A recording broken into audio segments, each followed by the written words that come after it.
Assalamualaikum warahmatullahi wabarakatuh.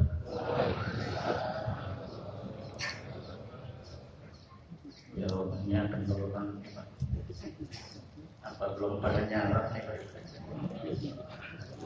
Sambut salam Islam kita dengan penuh semangat sesuai dengan spirit kita.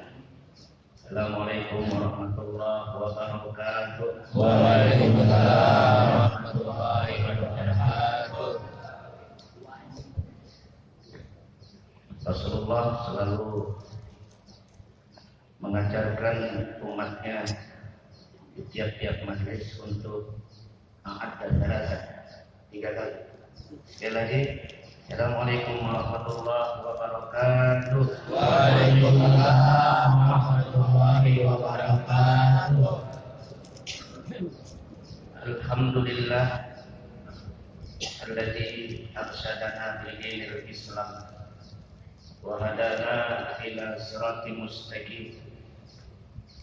Asyhadu an la ilaha illallah al-qawiyyul matin wa asyhadu anna sayyidana Muhammadan abduhu wa rasuluh shadiqul wa'dil amin.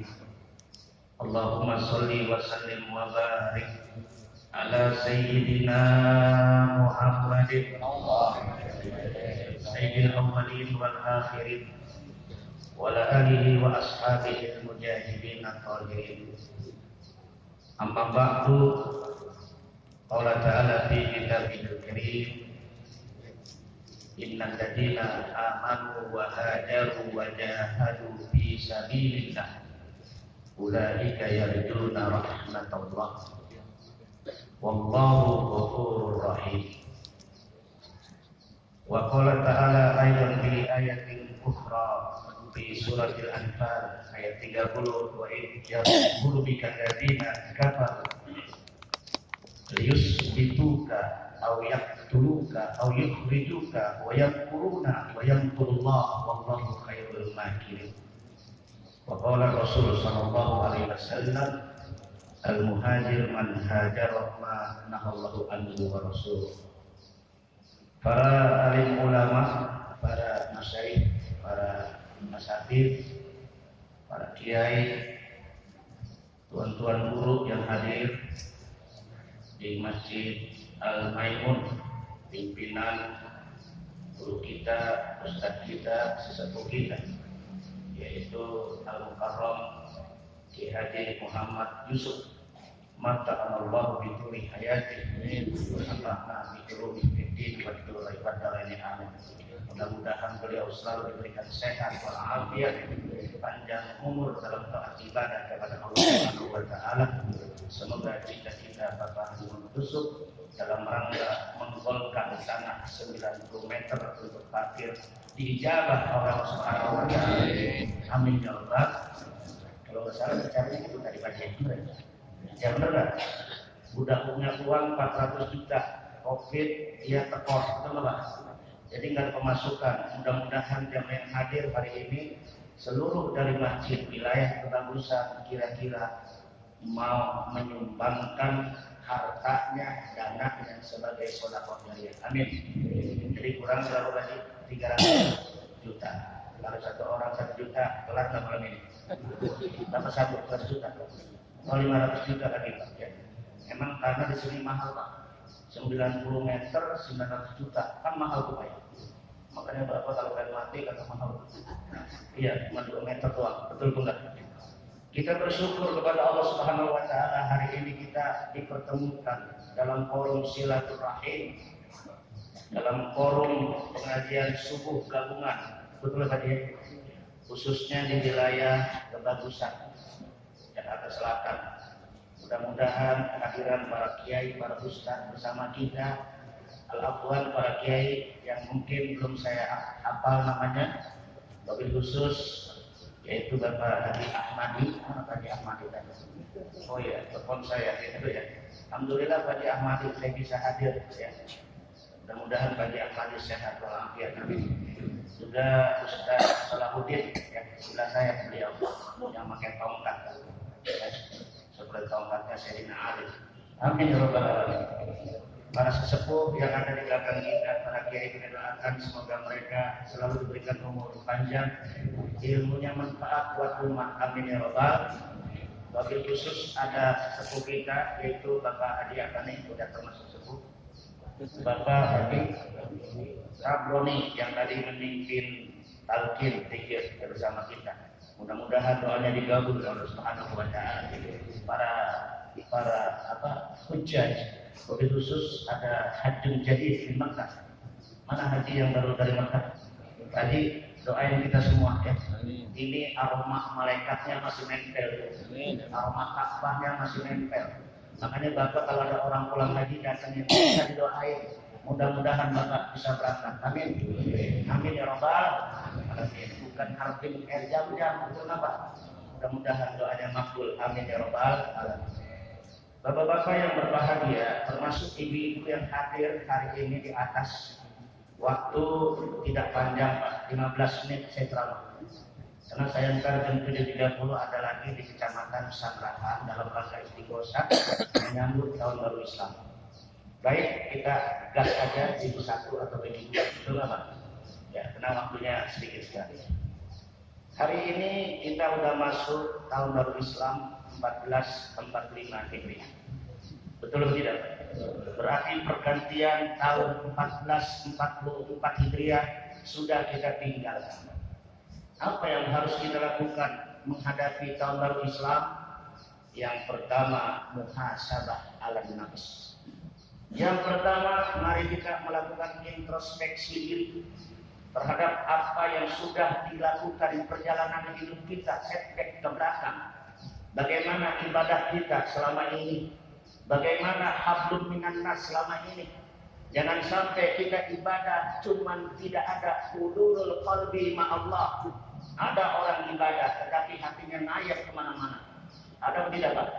Sholat masjid tapi kakinya, pikirannya ada di rumah. Kira-kira ada yang di rumah? Ada yang malam ini duduk sambil nyender, tapi mikirin anak, mikirin istri, betul tidak? Mikirin kerjaan, betul. Maka ketika Bapak ada di masjid, ini rumah Allah, nggak usah pikirin dunia.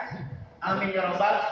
Siapa yang pagi-pagi mikirin dunia, kata Nabi, dia akan disibukkan urusan dunia sampai sore.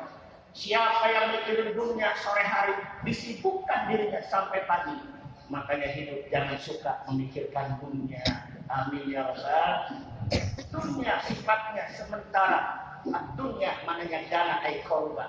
Dunia itu adalah singkat saudara. Maka jangan pernah kita mikir hidup di dunia lama. Dunia sebentar. Ada seorang sahabat nanya sama Rasulullah, berapakah kam a'maru ummati ya Rasulullah? Berapa umur umatmu ya Rasulullah rata-rata? Umur umatku rata-rata mabaina sittina wa sab'in. Umur umatku rata-rata di posisi 60 sampai 70 tahun. Rasulullah meninggal dalam usia 63 tahun. Jadi kalau hari ini, malam ini masih ada orang yang hidup umurnya 62 tahun 11 bulan, berarti ya. Tapi kalau Pak Haji Yusuf udah dapat Pak ya. Nah kita belum lewat. Itu bonus dari Allah Pak. Ada tetangga saya, Om Haji Abdillah punya masjid Nurul Abdillah. Sampai sekarang dia masih segar Pak. Usia berapa? 100 tahun Pak. Kemarin baru ditinggalkan istrinya 90 tahun. Saya tanya, Om Haji, apa resepnya? Resepnya kalau pengen panjang umur, sering bangun pagi, sering bangun subuh. Karena orang yang bangun pagi, bangun subuh, sehat pikirannya. Amin. Amin ya rabbal. Bahkan orang yang suka bangun subuh dapat doa dari Rasulullah Sallallahu Alaihi Wasallam. Allahumma barik li ummati fi bukuriha. Ya Allah berikan keberkahan orang-orang yang bangun waktu pagi. Maka orang yang bangun pagi hidupnya pasti berkah. Amin ya rabbal. Ya sudah tenang Bapak bangun subuh, tenang enggak? Kenapa enggak? Ada enggak saudara kita saat ini masih ngorok ada? Kenapa dia bangun subuh? Karena kupingnya dikencingin setan Pak. Betul beruntunglah kalau kita bangun subuh. Rasulullah ketika ketemu dengan sahabat di waktu Rasulullah jalan pagi, Lalu Rasulullah ketemu dengan sahabat. Kaifa asbahtum al-yawm? Wahai para sahabat, bagaimana keadaan kalian? Asbahna al-yawm mu'minin. Ya Rasul, alhamdulillah kami di pagi hari ini dalam keadaan beriman. Wa ma alamatul imanikum. Kata Nabi, coba bisa enggak ente berikan tanda-tanda orang yang beriman. Jadi Nabi waktu subuh ketemu dengan sahabat, dia nanya, hei sahabat, bagaimana keadaan kalian? Asbahna al-yawm mu'minin. Kami dalam keadaan beriman. Mudah-mudahan bapak-bapak, ibu-ibu yang hadir semuanya masih dalam keadaan beriman kepada Allah Subhanahu wa taala. Lalu ma alamatu imanikum? Coba jelaskan tanda-tanda orang yang beriman. Yang pertama, orang-orang yang beriman itu punya tanda, punya ciri. Nasrullah birraha. Orang-orang yang beriman itu selalu bersyukur kepada Allah, baik di waktu dia sulit maupun di waktu dia senang. Itu orang yang beriman, Pak, bersyukur kepada Allah. Maka kalau pengen hidup berkah, banyakin syukur kepada Allah. Satu ketika ada orang susah datang menghadap Nabi Musa alaihissalam. Wahai Nabi Allah Musa, ini orang pakaiannya compang-camping, Pak. Bagaimana berikan saya resep supaya hidup saya bahagia? Ini orang susah dikasih nasihat sama Nabi Allah Musa. Kata Nabi Allah Musa, kalau ente pengen hidup bahagia, uskurullah ala kulli hal. Bersyukurlah kamu kepada Allah setiap keadaan. Bagaimana mungkin wahai Nabi Musa, hidup saya melarat, sengsara, langsa. Ada kira-kira orang yang model begitu, Pak? Ada yang begitu. Gua mah ibadah dari dulu sampai sekarang langsa dulu ada. Ada orang di sini. Nah, itu orang yang agak bersyukur. Yang kedua, datang lagi orang kaya nih. Ketemu Nabi Musa. Ya Nabi Musa, bagaimana rasanya saya menjadi orang kaya? Kalau orang susah puyang, antara kamu uang. Orang kaya puyang, banyakkan uang. Makanya supaya orang kaya puyang, uangnya stop. Tadi Yusuf, amin. Itu gampang, Pak. Karena kita masih ada bawa uang. Betul. Ketika ada mayat dipotong, ya makhluk mayat salas. Orang meninggal dipotong, ada 3 perkara. Ya, keluarganya pada ikut, ikut, kendaraannya ikut. Mayat wahid. Yang tinggal cuma 1, yaitu mayat di alam kubur. Rata-rata Pak, orang sehebat kaya apapun, kalau pasti cuma bawa kain putih. Betul atau tidak? Kendaraan kita nanti paling-paling yaitu kendaraan burung batang. Halo, betul atau tidak? Ini yang dimaksud dengan introspeksi. Memasuki tahun baru Islam, ayo kita introspeksi selama ini.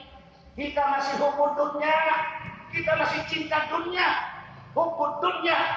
Siapa yang cinta sama dunia akan dimatikan hatinya. Qaswatul qalbi, keras hati saudara-saudara. Makanya kalau ada orang kaya jangan pernah itu uang milik kita, itu titipan dari Allah. Betul tidak? Nah, oleh karena itu lebih baik itu uang titipkan ke Masjid Jami Al-Maimun untuk menjadi sedekah jariah. Amin ya rabbal. Ini bukan kampanye, ini hadis Nabi. Amin ya rabbal. Saudara-saudara yang berbahagia, jadi ciri orang beriman selalu bersyukur kepada Allah. Ketika orang kaya minta nasihat sama Nabi Musa, kata Nabi Musa, hei orang kaya, ente jangan bersyukur. Yang orang susah disuruh bersyukur. Akan dia ngeyel, Pak. Ngapain saya bersyukur ya? Hidup langsak, akhirnya semakin langsak. Betul nggak? Makanya coba buka surat Ibrahim ayat 7. La in syakartum la azidannakum wa la in kafartum inna adabi. Kalau kita bersyukur, insya Allah Allah tambah. Amin ya rabbal. Kalau kita banyak keluh, Allah kurangin. Betul nggak Pak? Jadi kita hidup pengen berkah, banyakin syukur, ya banyakin sedekah. Orang yang sedekah kagak pernah melarat, betul. Bahkan kata Nabi, orang yang sedekah as-sodaqatu tazidu fil amal. Orang yang sedekah dipandangkan umurnya, dimurahkan rezekinya. Wa tadfa'ul bala, jauh daripada bencana. Maka jangan kaget ada orang kaya, hidupnya selalu susah bangsa. Kenapa? Kurang mensyukuri harta. Kemana bapaknya? Masuk rumah sakit. Kemana bapaknya? Darah pindah. Kemana bapaknya? Rumah sakit. Ya, orang kaya. Kesian Pak, belum mati udah dikasih sakit oleh Allah. Nah dibilang nih, saya punya tetangga. Coba tahu ibu dia Al-Mahri yang punya Depok itu, masjidnya kubah emas. Maksudnya kubah emas Pak, belum mati kubah emas. Ya, wah begitu mati kan ke rumah saya. Saya lihat dipotong itu mayatnya. Orang kaya nih Pak, ibu dia. Saya lihat pakai ini Pak, N putih. Itu mobilnya yang 3M ada di bawah Pak. Tuh bayangkan, betul nggak? ATM yang banyak mau dibawa 256 ATM kayak Panji Gumilang. Bapak ATM berapa biji Pak? Kalau Panji Gumilang 256. Ya, itu pondok pesantren aja itu udah sesat dan disesatkan. Ada sekarang belum juga ditangkap. Ada apa ya? Betul betul tidak? Ada apa sekarang? Dia bilang Al-Quran bukan kalamullah. Al-Quran adalah kalam daripada Nabi kita Muhammad. Maaf nih Pak, udah sesat, udah kafir. Bahkan kemarin dia mengadakan menyongsong Muharram, dia undang seorang wanita dari negara mana Pak? Dari Israel dengan bajunya Pak yang dilarang. Coba bayangkan, nggak dilarang Pak. Bayangkan Pak. Nah, kita lihat bagaimana sekarang ini kita hidup di zaman sekarang, hidup dengan tantangan zaman. Kuncinya cuma satu, mantapkan iman, mantapkan akidah. Insya Allah kita selamat dari berbagai macam buruk arah zaman. Amin ya Rabbal. Jadi bapak-bapak, tanda orang-orang yang beriman, pertama bersyukur kepada Allah Subhanahu. Yang kedua, nasbiru alal ibadah. Tanda orang-orang yang beriman sabar ketika menghadapi ujian dan cobaan. Rasulullah Shallallahu Alaihi Wasallam dalam hidupnya enggak luput daripada ujian dan cobaan. Betul atau tidak? Ketika Nabi dakwah di Mekah pertama dengan dakwah sirron wala jahran. Nabi dakwahnya 3 tahun sembunyi-sembunyi. Kenapa Nabi sembunyi? Belum ada perintah dari Allah. Karena orang-orang kafir Quraisy ngeri dengan datangnya Rasulullah, takut tersingkir kekuasaan orang-orang kafir Abu Jahal, Abu Sufyan.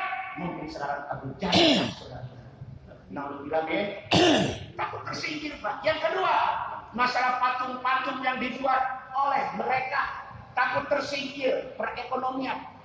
Patung itu digantungkan 360 di Ka'bah, dijadikan bisnis buat mereka. Maka mereka tidak senang dengan kehadiran Nabi Muhammad. Yang ketiga, Nabi Muhammad membawa yaitu kesetaraan. La fadla li arabiyyin wala al-ajamiyyin. Tidak ada perbedaan antara Arab dan orang Ajam.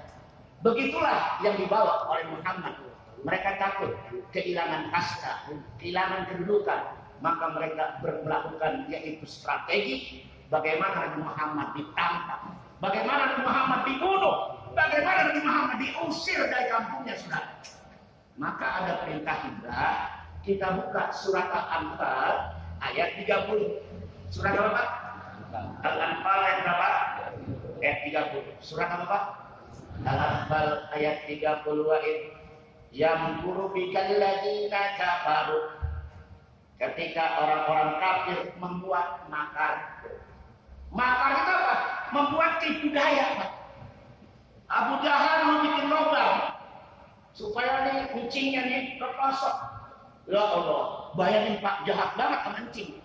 Akhirnya begitu dia kepelosok, bukan Nabi Muhammad yang pelosok, tapi dia Abu Jahal yang pelosok. Ini contoh Pak, betul tidak? Kemudian di dalam ayat itu diterangkan wa yang kurbikal ladina kafaru. Bagaimana hebatnya orang kafir dipimpin pasukan Abu Jahal, Abu Lahab, Abu Sufyan untuk merangkap Muhammad, menangkap Muhammad. Yusbituka au yaqtuluk au yukhrijuk. Mereka ingin memenjarakan Muhammad. Mereka ingin membunuh Muhammad. Au yukhrijuk. Mereka ingin mengusir Muhammad dari kampungnya, Pak. Coba bayangkan. Wa yamkuruna wa yamkurullah wallahu khairul makirin.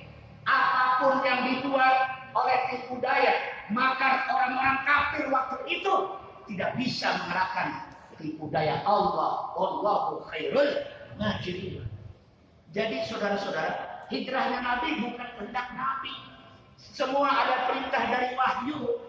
Surat Al-Anfal ayat 30 ada perintah hijrah. Jibril bisikin Nabi Muhammad, ya Muhammad, Ada apa? Kata Jibril di Muhammad, ada apa ya Jibril? Ini malam, bentar malam ada rencana pembunuhan. Engkau targetnya ya Muhammad. Terus Muhammad memanggil Ali bin Abi Thalib. Orang-orang yang hijrah udah duluan. Di atas 150 orang yang udah berangkat ke Madinah, ke Yastrib. Muhammad tinggal bertiga, Pak. Siapa itu? Ali bin Abi Thalib, Abu Bakar As-Siddiq, dan satu lagi Muhammad. Jadi pemimpinnya Pak belakangan, Pak. Itu Pak, kalau perang itu pemimpin belakangan, Pak. Saya mau Muhammad itu belakangan, Pak. Dia suruh duluan, Pak. Kalau sekarang kan ada, ayo kerja bakti, dia kagak ada, nah yang suruh. Ada begitu Pak. Kalau kerja gue bilang, ya Allah, pemimpin kan Ibu Muhammad, Pak. Kayak Abu Bakar. Ali, ada apa ya Rasul? Urkut. Tidurlah malam ini. Di mana? Di Syarirah. Di tempat tidurku. Pakai selimut aku ya Ali. Naam ya Rasulullah. Itu Ali usianya masih muda. Di atas 17 tahun. Siap membela Islam. Maka kita ingin anak kita yang masih muda, kita tanamkan keimanan, akidah yang mantap seperti Sayyidina Ali karramallahu wajhah. Amin ya rabbal. Siap Rasul. Kemudian Nabi bersama Abu Bakar berangkat. Dia menuju Gua Sur. Dia masuk ke dalam Gua Sur. Ali tidur di tempat tidur Nabi. Orang-orang kafir sudah mengatur strategi. Bahkan anak-anak muda kafir diinstruksikan siapa yang bisa nangkap Muhammad dalam keadaan hidup atau mati, hadiahnya 100 ekor onta. 1 ekor onta 100 juta. Lah Bapak kalau kemarin korban aja lawan musim itu 50 juta kali banget, betul Bapak? Lah onta 2 juta. 100 ekor 2 miliar Pak. Masya Allah itu 2 miliar, gede apa kan? Kalau kita beli cendol, kalau enggak ya. Kalau kita makan cendol, betul Pak? Masya Allah Pak, itu orang berdoyan-doyan ingin cari Muhammad. Anak muda kafir cari Muhammad karena ada sayembara. Inilah perkataan hidup Nabi.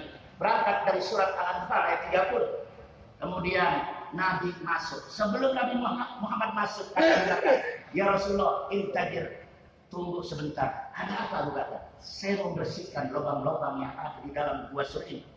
Beberapa lubang Pak ditutup oleh Abu Bakar. Cuman ada 2 lubang yang belum ditutup karena Nabi sudah lelah jalan kaki. Bayangkan Pak, lelah Nabi jalan kaki dari Mekah sampai ke Gua Sur, kurang lebih hampir 17 kiloan lebih Pak. Jalan kaki. Bapak kemarin jalan kaki apa naik motor? Sengkleh kaki Bapak. Betul enggak? Nabi itu jalan kaki Pak, Abu Bakar, ya Pak. Begitu diintip, diketok pintu Nabi. Ya Rasulullah ya Muhammad, dong. Begitu yang bangun bukan Muhammad. Siapa yang bangun Pak? Ali bin Bakar. Aku pikir umpam Muhammad. Ternyata engkau Ali. Aina Muhammad? Muhammad Qudsar. Muhammad Qudsar. Muhammad Qudsar. Muhammad sudah berangkat. Bersama siapa? Anda lah anti saya datang. Muhammad berangkat bersama Abu Bakar As-Siddiq yang menjadi mertuanya Rasulullah SAW. Jadi menantu Abdullah Akram. Maka dalam istilah kita, ada nggak sekarang mantu sama mertua Akram? Ada. Kadang-kadang mantunya suka risih juga. Dia tuh apalagi mertuanya kaya, dia takut RNI rumah mertua indah. Sebenarnya itu mantu, benar nggak? Ya, saudara-saudara.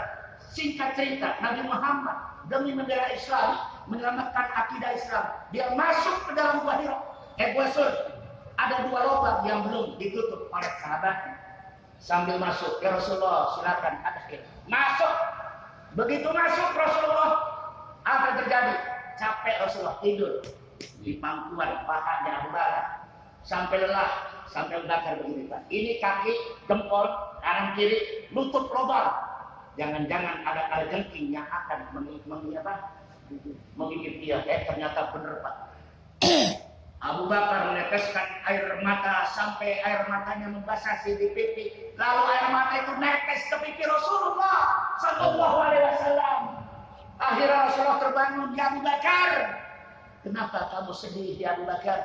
Bukankah Allah pernah menyatakan Innallaha ma'ana wa la tahzan ya Abu Bakar?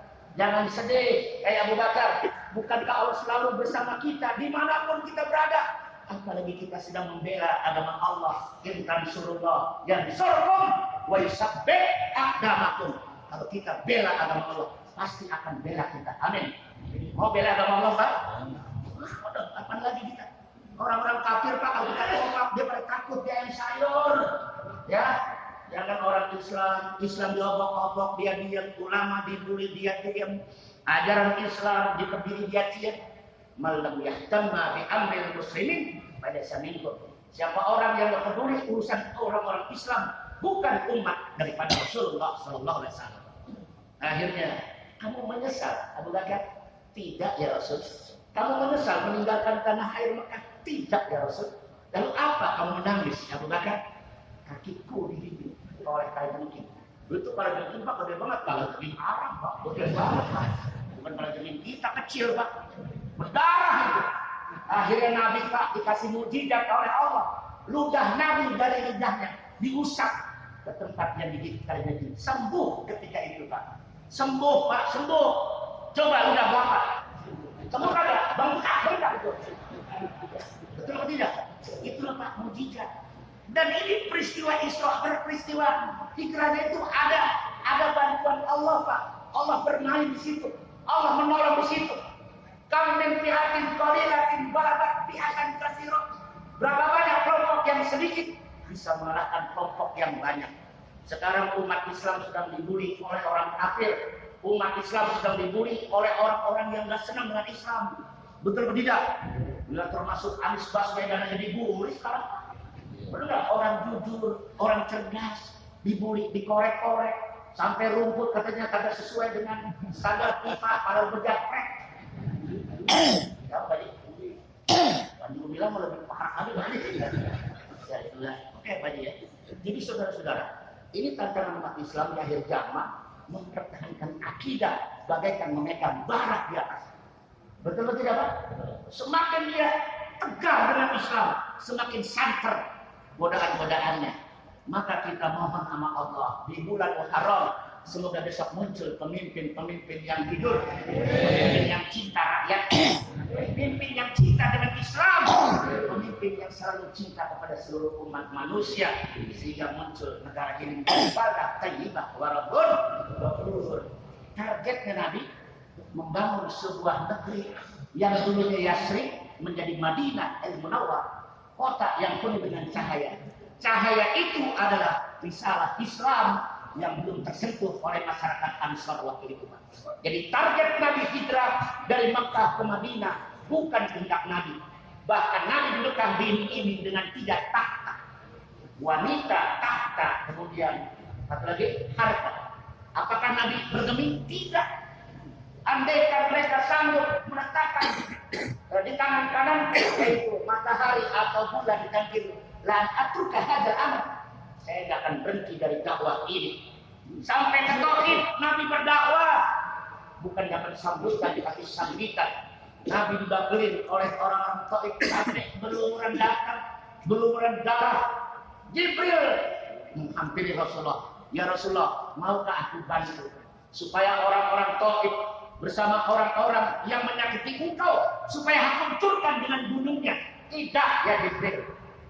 Akhirnya Nabi berdoa, Allah mahdi qaumi fa innahum la ya'lamun. Allah mahdi qaumi fa innahum, ya Allah berikan mereka hidayah, petunjuk, mungkin mereka tidak tahu apa yang aku sampaikan.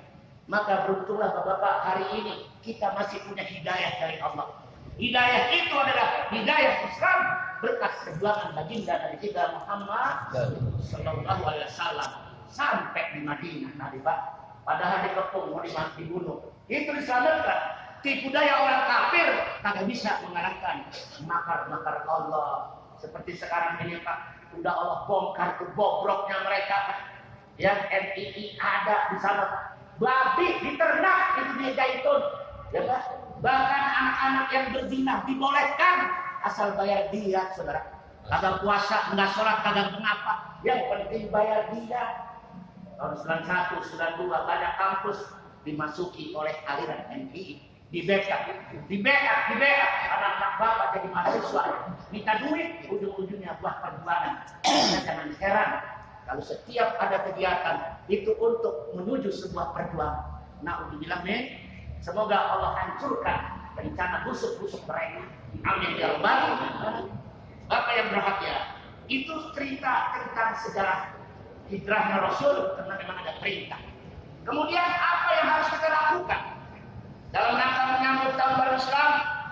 Abi Qatadah dalam kitab Riyadhus Shalihin yang dikarang oleh Imam Yahya Zakaria An-Nawawi, di sana dikatakan tentang bagaimana orang yang berpuasa di tanggal 10 di bulan Muharram. Nabi menjawab, yukaffir as-sanatal madiyah, rawahu Muslim. Orang yang berpuasa tanggal 10 di bulan Muharram, dosa-dosanya 1 tahun yang lalu dihapus oleh Allah Subhanahu wa taala. Saya doain semoga jamaah yang hadir kuliah subuh hari ini, jamaah gabungan, kita rencanakan besok kalau kita cinta sama Nabi, ayo kita hidupkan sunnah Nabi. Siapa yang ngaku cinta sama Nabi tapi tidak menghidupkan sunnah Nabi, bahwa kadzab, cintanya palsu, cintanya dusta. Maka satu ketika hina Rasulullah qadimal Madinah yasumun minal Yahudi wan Nasara. Ketika Nabi sampai di Madinah, Nabi melihat orang Yahudi, orang Nasrani yasumun yaumal Asyura. Orang Yahudi, orang Nasrani berpuasa tanggal 10 di bulan Asyura. Lalu kata Nabi, nahnu ahaqqu bi Musa. Wahai para sahabat, sebenarnya kita lebih berhak daripada umat Yahudi, pengikutnya umat Nabi Musa. Maka oleh karena itu Nabi memberikan tuntunan agar puasa kita khalaqal Yahud, jangan sampai puasa kita sama dengan cara-cara Yahudi. Bagaimana? Kata sahabat ya Rasulullah, bedakan 1 hari min qabli atau min ba'di.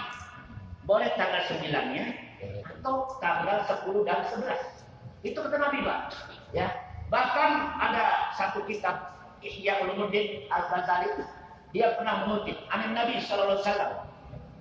Siapa orang yang berpuasa 3 hari, yaumul khamis, yaumul jum'ah, wa yaumul sabt, kataballahu, Allah catat pahalanya seperti mengerjakan ibadah 700 tahun. Amin ya rabbal alamin. Walaupun hadis ini dhaif, tapi bisa dijadikan madailul a'mal untuk memberikan motivasi kita untuk berpuasa. Mudah-mudahan jamaah subuh yang hadir di Masjid Al-Maimun, kita hidupkan sunnah Nabi. Jangan sampai lupa kita besok berpuasa bareng-bareng. Amin. Amin ya rabbal.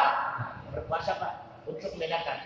Boleh hari Kamis dan Jumat, boleh Jumat dan Sabtu, boleh 3 hari berturut-turut. Amin ya rabbal alamin. Ya. Jadi mudah-mudahan dari tanggal 1 itu Abdul tidak ada masalah bagi ya. Tapi hadisnya yang ada dari tanggal 9 itu ada satu hadis yang diterangkan dari Rasulullah, la in baqitu ila qabilin la asumanna at-tasi', apa Muslim.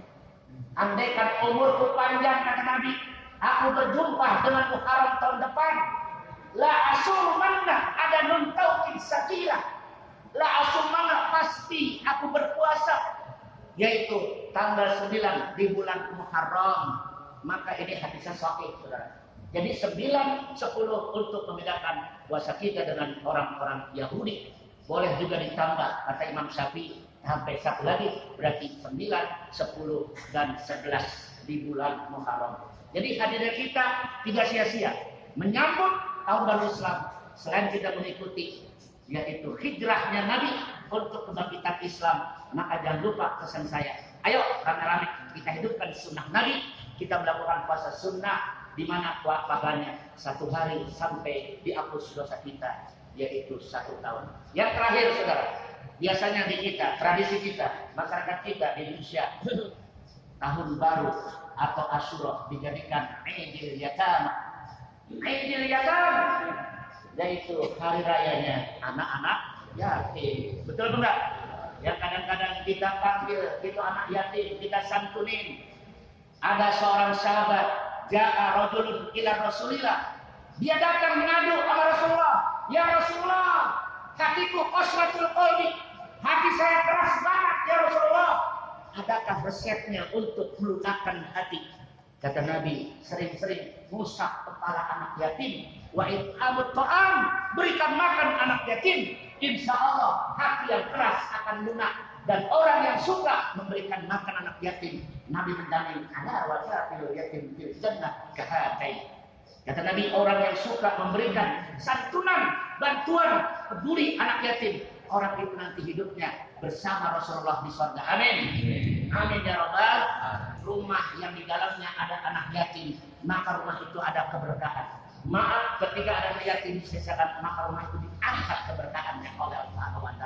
Hidup pengen tenang, hidup pengen berkah. Jangan lupa memperbanyak sedekah kepada anak yatim. Ya, mudah-mudahan kita usap itu kepalanya itu bocah Pak. Cuman yang bisa buang botak itu bocah. Ya, diusap. Kata Nabi, likuli sya'ratin hasanah. Satu rambut usapan, satu kebaikan. Maka besok kita cari anak yatim yang gembel lah, mudah-mudahan. Ya, banyak banget kebaikannya Pak. Ya, mudah-mudahan ya. Tausiah saya hari ini ada manfaatnya buat kita semua. Ayo kita hidupkan, menyongsong tahun baru Islam, starting of Islam, kebangkitan Islam. Mungkin tanpa tahun baru Islam kita tidak akan kenal. Andaikan Muhammad terbunuh, sematlah riwayat Islam. Sekarang apa yang sudah kita siapkan, amal apa yang sudah kita siapkan untuk menyongsong kehadiran Allah Subhanahu wa taala. Tidak lain dinyatakan dalam surat 2 Al-Baqarah 218. Surat berapa? Surat 2 Al-Baqarah 218. Innal ladina amanu wa hajaru wa jahadu fi sabilillah ulaika yarjuna rahmatallah wallahu ghafurur rahim.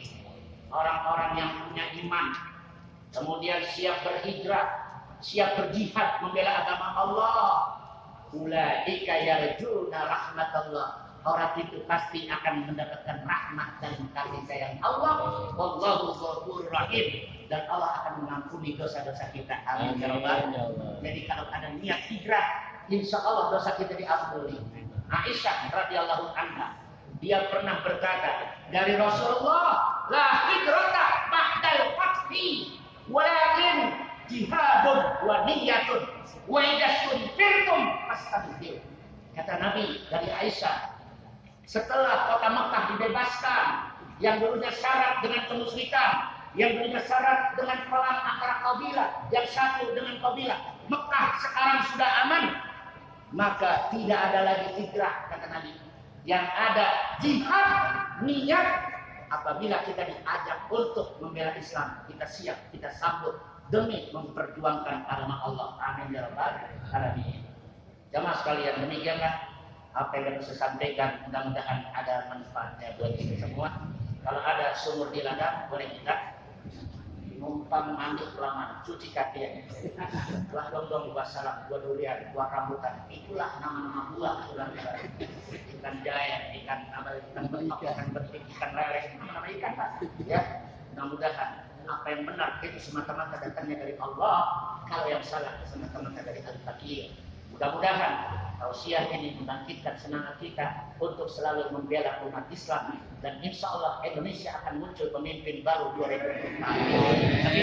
Assalamualaikum warahmatullahi wabarakatuh.